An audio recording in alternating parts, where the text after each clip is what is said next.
Nowadays, you have most of your money in a little thing called a wallet. You may still use coins and cash on some occasions, but mostly everything is on cards, and it just feels like your money is now a number on the screen in an account. But what was money like in the medieval Arab world? And how did merchants and ordinary citizens use it? Let's take a look.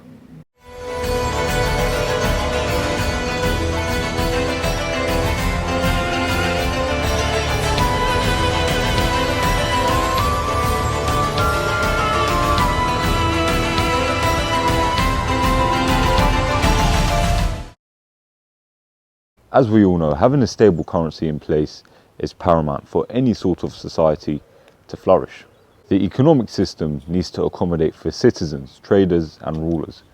An interdependent economic system with an established currency and legitimacy are all vital components if you want to have a fully functioning society. And this is what happened in the medieval Arab and wider Islamic world. I think it's best to discuss the background of trade in the economy of the medieval Arab world, which will link us into the discussion of currency and money. A large empire was growing for the Arabs, and by the early Middle Ages there was some sort of established monetary and trade system backed by a currency which was set to become global. This was hugely influenced by the Umayyad and Abbasid monarchies. Because of this Arab expansion, there was an economic unit which was created, and it became interlinked and very influential. Centers of power emerged, and so did high culture. And the reason for this was because the early medieval Arab and Islamic world encompassed very important trade routes, sea basins like the Mediterranean and the Indian Ocean. Because this was under the jurisdiction of the Arab world, merchants, navies and goods were now free-flowing and moving with ease and efficiency. They all became familiar with each other, and it created important port cities, economic hubs and big trade centers like Cairo, Damascus, Baghdad. And we actually discussed how important these cities were for the medieval Arab world, so make sure you check the playlist out after this video. So the emergence of these cities usually had to be next to rivers or seas in order to bring in the goods to feed the people of the cities. They didn't have that much ease of transport, and moving goods by land in bulk was not practical.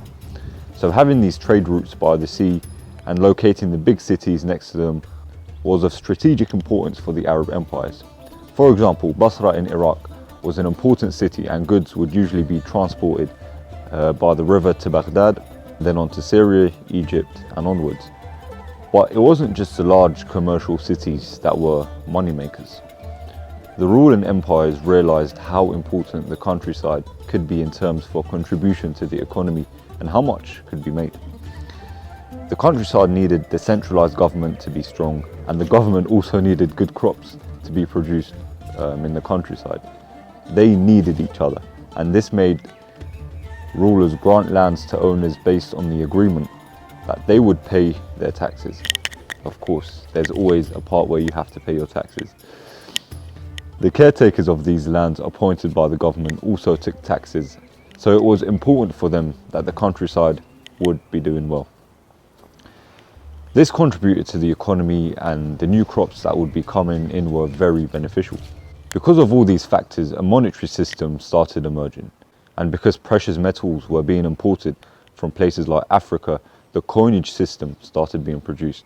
Before Abd al-Malik, the Umayyad ruler, the coins of the Arab world were very similar to the Sasanian and Byzantine territories. However, he started introducing Arabic coinage with Islamic printing on the coins.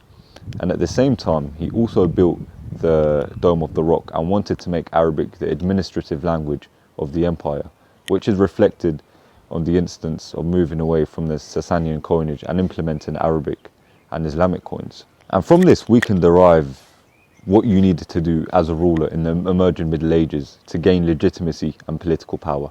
Having your own print or influence on the monetary system was one of them.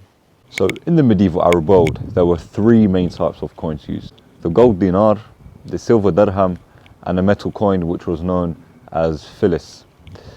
The gold dinar had the two main statements in the religion of Islam, and they were Allah is great and Muhammad is his prophet.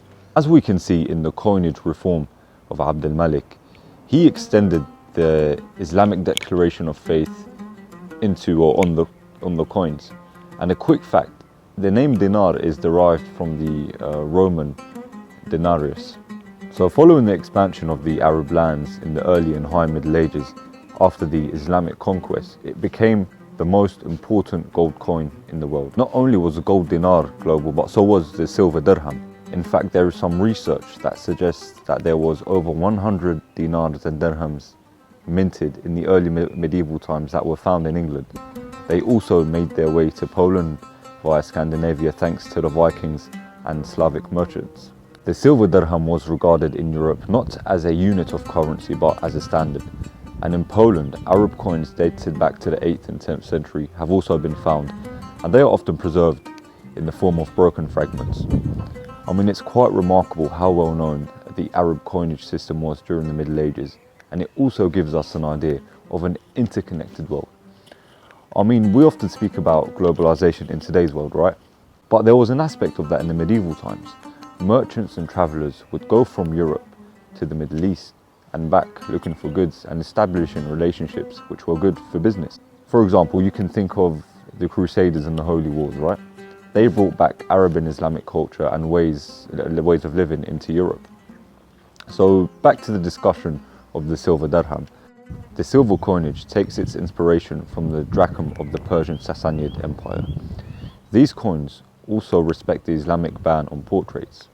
The usual "Allah is great, there is no other besides him" was imprinted on the coins, and it was the most important Islamic coin used in long distance trade and was a world currency for 300 years.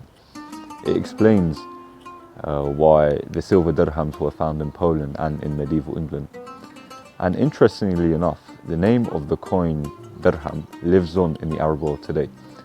For example, the dirham is the local currency of the United Arab Emirates. Now, when it comes to medieval coins and currency, there is always the issue of fakes. Anyone could potentially make a good copy and use it to infiltrate the markets. So these coins were valued based on how much they weighed.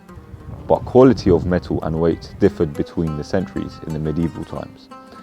So in comes the sarraf, Arabic for the money exchanger, or the exchangers. They had such an important job, which wasn't to exchange money, but to also measure a coin's bullion content by weighing it.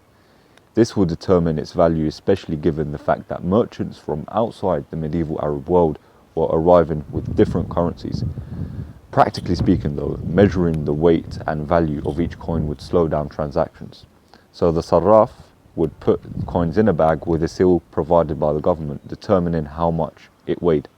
However, you could sometimes get a bit unlucky, because let's say you had 100 gold dinars and the weight of the bag could say that the value of them is only 95 gold dinars, for example. This could be because some gold coins were damaged, chipped, and even though they amounted to 100, the damage would reduce the value to 95. So it was very important you took good care of your money.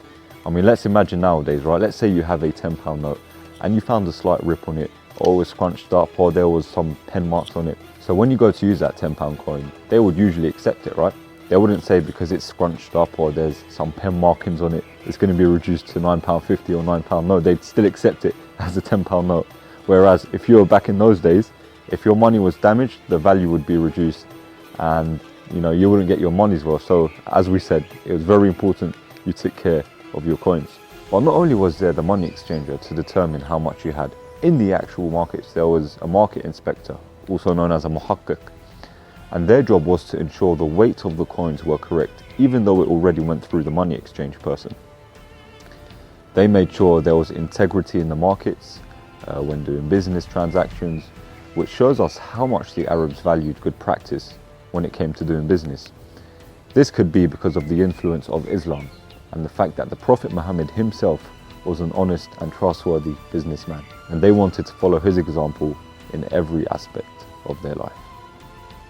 Once again, thank you for watching today's video.